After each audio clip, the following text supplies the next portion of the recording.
Hi friends, welcome to our சாய்னிலா cooking. இன்றைக்கி நம்ம பார்க்க போகிற ரெசிபி மேங்கோ பாயசம். மாம்பழ சீசன்லாம் ஸ்டார்ட் ஆகிடுச்சு. கண்டிப்பாக இந்த ரெசிபி இந்த சீசனில் நீங்கள் ட்ரை பண்ணி பாருங்கள், ரொம்பவே சூப்பராக இருக்கும். மாம்பழம் யாருக்கெல்லாம் ரொம்ப பிடிக்குமோ அவங்களுக்குலாம் இந்த ரெசிபி செம்ம ட்ரீட்டாக இருக்கும். இது பண்ணுறது செம்ம ஈஸியாக, ஆனால் டேஸ்ட்டு செம்ம அல்டிமேட்டாக இருந்துச்சு. வாங்க இந்த ரெசிபியை எப்படி பண்ணலாங்கிறது இந்த வீடியோவில் பார்க்கலாம். இதுக்கு நான் ஜவ்வரிசி யூஸ் பண்ணுறேன். ஸோ ஜவ்வரிசி வேக வைக்கணும். அதுக்கு ஒரு சாஸ்பேனில் கொஞ்சம் தண்ணி ஊற்றி தண்ணி நல்லா கொதி வர வச்சுப்போம். இப்போ தண்ணி நல்லா கொதி வந்துடுச்சு. இந்த டயத்தில் அரை கப் அளவுக்கு ஜவ்வரிசி எடுத்து வச்சுருக்கேன். அதை இதில் சேர்த்துக்கலாம். நான் குட்டியாக இருக்கும்ல ஜவ்வரிசி, அந்த ஜவ்வரிசி எடுத்திருக்கேன். உங்களுக்கு வேணும்னா நீங்கள் பெருசு கூட சேர்த்துக்கலாம். ஜவ்வரிசி சேர்த்தோன்னே அடியில் போய் நல்லா செட் ஆகிக்கும். அதனால் நம்ம கரண்டி வச்சு மிக்ஸ் பண்ணிக்கிட்டே இருக்கணும். ஒரு 6 to 7 நிமிஷம் வரைக்கும் நல்லா வேக வச்சு எடுத்துக்கலாம். கண்டிப்பாக நல்லா மிக்ஸ் பண்ணிக்கிட்டே இருங்க, இல்லாட்டினா ஜவ்வரிசி அடியில் அடி பிடிச்சிக்கும். பாருங்கள், இப்போ ஜவ்வரிசியோட கலர் வந்து செம்மையாக சேஞ்ச் ஆகிடுச்சு. இந்த மாதிரி டிரான்ஸ்பரண்ட்டாக ஆகிட்டுனா ஜவ்வரிசி வெந்துட்டுன்னு அர்த்தம். இந்த டயத்தில் இப்போ நம்ம ஸ்டவ் ஆஃப் பண்ணிடலாம். இதில் உள்ள எக்ஸஸ் வாட்டர் எல்லாத்தையும் நம்ம வடிகட்டி எடுத்துப்போம். நம்ம வடிகட்டின ஜவ்வரிசி எடுத்து வச்சுக்கலாம். இது நீங்கள் இப்படியே விட்டிங்கன்னா ஜவ்வரிசி ஒன்றோட ஒன்று ஒட்டிக்கும். அப்படி ஒட்டாமல் இருக்கிறதுக்கு நார்மல் வாட்டர் இருக்குல்ல, அதை தண்ணி ஊற்றி ஒரு 2-3 வாட்டி வாஷ் பண்ணிங்கன்னா ஒன்றோட ஒன்று ஒட்டாமல் சூப்பராக இருக்கும். வாஷ் பண்ணிவிட்டு இது நல்லா வடிகட்டி இது ஒரு பக்கம் வச்சுப்போம். நெக்ஸ்ட்டு ஒரு மிக்ஸி ஜார் எடுத்துக்கோங்க. அதில் நான் ஒரு மாம்பழத்தை நல்லா குட்டியாக கட் பண்ணி வச்சுருக்கேன். அதை இதில் சேர்த்துக்கலாம்.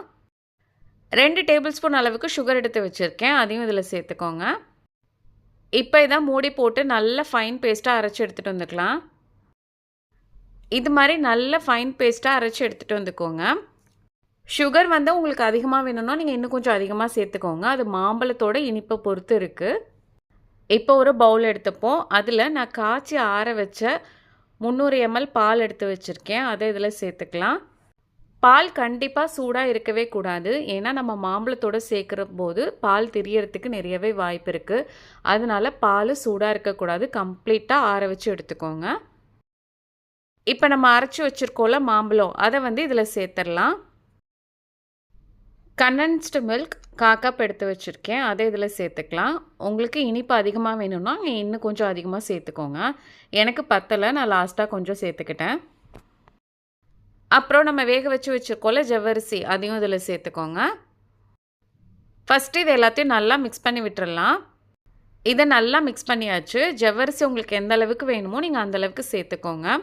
எனக்கு சுகர் கொஞ்சம் கம்மியாக இருந்தது, அதனால் நான் கண்டென்ஸ்டு மில்க் இன்னும் ஒரு 1/4 கப் அளவுக்கு எக்ஸ்ட்ரா சேர்த்துக்கிட்டேன்.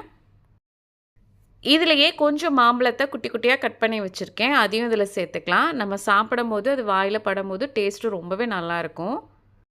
பாதாம் கொஞ்சம் குட்டியாக கட் பண்ணி வச்சுருக்கேன். அதையும் இதில் சேர்த்துக்கலாம். இதெல்லாம் நம்ம விருப்பத்துக்கு ஏற்ற மாதிரி தான், உங்களுக்கு எவ்வளோ வேணுமோ அந்தளவுக்கு சேர்த்துக்கோங்க. முந்திரி பருப்பும் நான் இது மாதிரி குட்டியாக கட் பண்ணி வச்சுருக்கேன். அதையும் இதில் சேர்த்துக்கலாம். சேர்த்துட்டு நல்லா மிக்ஸ் பண்ணி விட்டுருங்க. அவ்வளோதான், நம்மளோட செம சூப்பரான மேங்கோ பாயசம் ரெடி ஆகிடுச்சு.